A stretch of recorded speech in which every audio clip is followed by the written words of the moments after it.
All right, so I'm listening to everything flat. I'm going to start by digging in on the backs, just going for the contour that I want to approach before I hit any of the dynamics. So my go-to is in these high and low pass filters.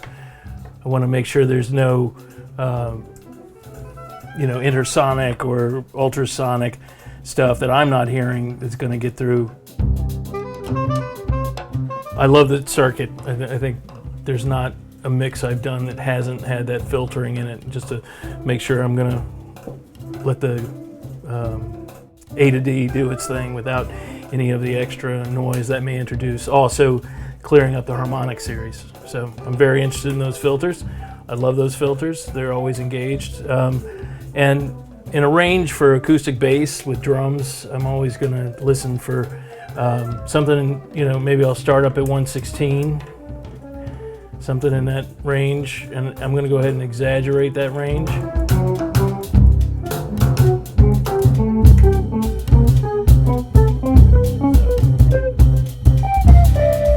It pops, it's great, but I think it's going to muddy up things, so I'm going to start backing that off.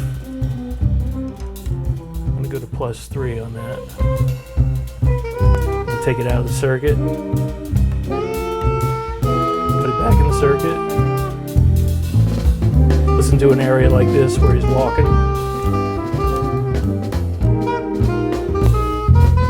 So I think it's still a little heavy, so it might be a little high. I'm going to go ahead and go a little lower. I'm going to reduce it down to 98 and do the same now as he's walking.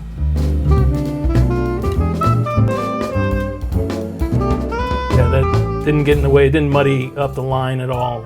And 3 might be even a little too much. I'm going to put it back in. It's a little obvious. So again, I want to leave room for the mastering engineer to have some fun with it. So I'm going to actually back this off by maybe half. So that's 1.5 up at 98. I'm going to disengage.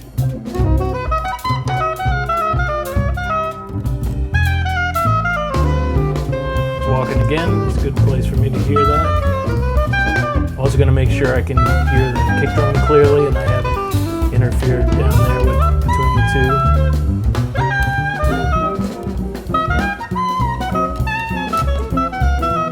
So that's kind of where I love it for acoustic bass. I always find myself right in this range. So I'm going to address the high frequency, and for that, I was just talking about it being the air in the room at this point. I'm not listening, to enhance. I certainly don't want to damage the cymbals or the saxophone, but I definitely want to hear the very top end of the spectrum. So let's go ahead. I'm going to go ahead and exaggerate that.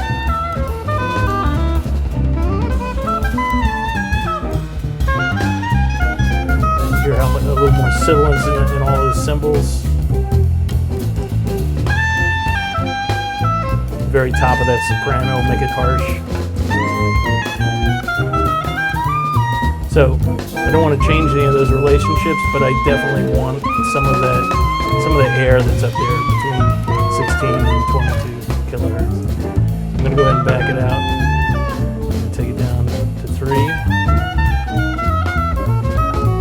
It's a good place. So he's on the ride. Just listen for that again.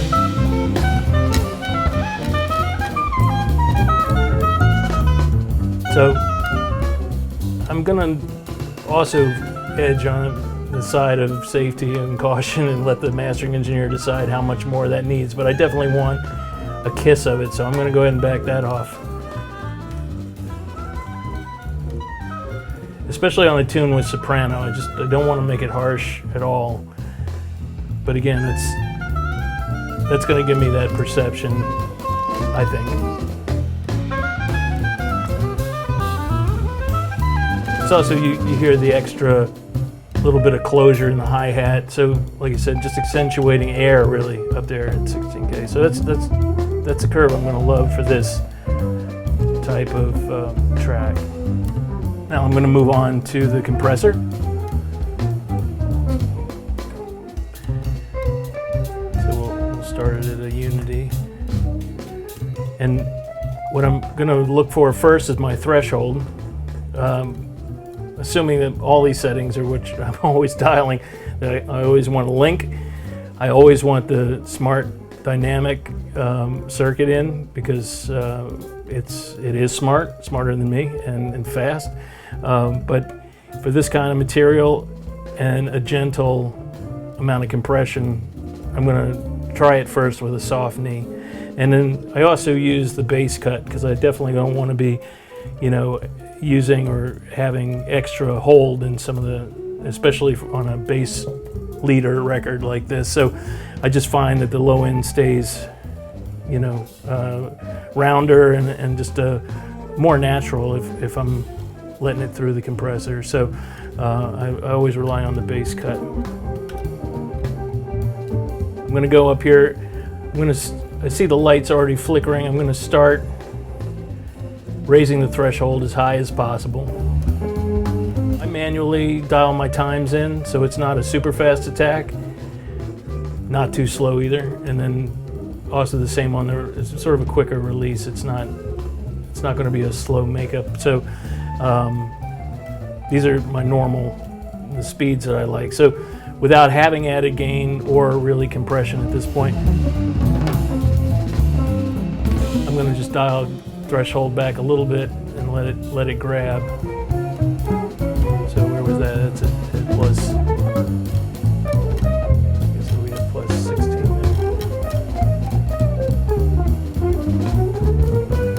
So I don't think, especially with the fast part of the drums and stuff, I'm not looking to squash any of that. But I actually do want to bring the whole program material. I'm going to bring it up by 2 dB.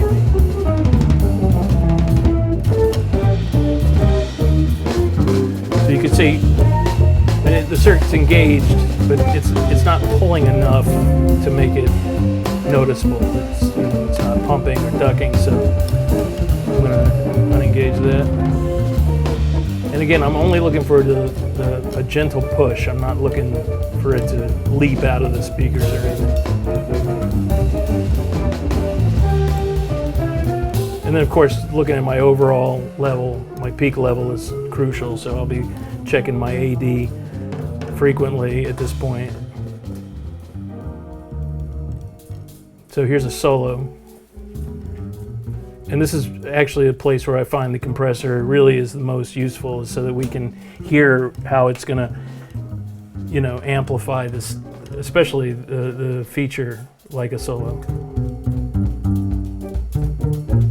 You also hear how it sort of nicely brought the kick into the picture. This is without. And this is in. So both the attack of the bass, the attack of the kick drum, all of them are more vivid now that the compressor is in the circuit. And that just makes it more exciting. I know that the players would expect that. So this again, sort of the minimum place that I would start to add that push. But again, not altering it so much that it's taking any of the excitement out of the performance.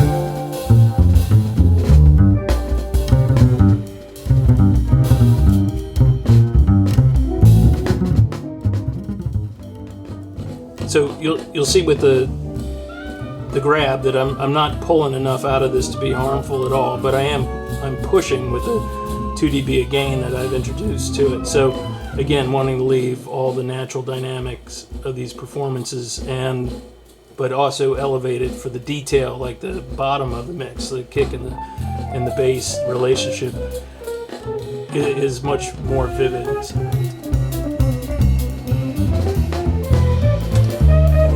Just explain what you hear for the whole mix right now with the combination. the combination between my filtering, between the bump, I'm giving it at 98, again favoring the low end of the bass and the kick drum. This is my warm range, and like I said, the acoustic nature of the bass, acoustic drums, even the guitar, even though it's not in this frequency, is actually helping, warm the mix up. So I do like that. I don't want to overdo it, like I said, leaving room for it to be done even more at mastering if that's what the producer calls for or the artist asks for.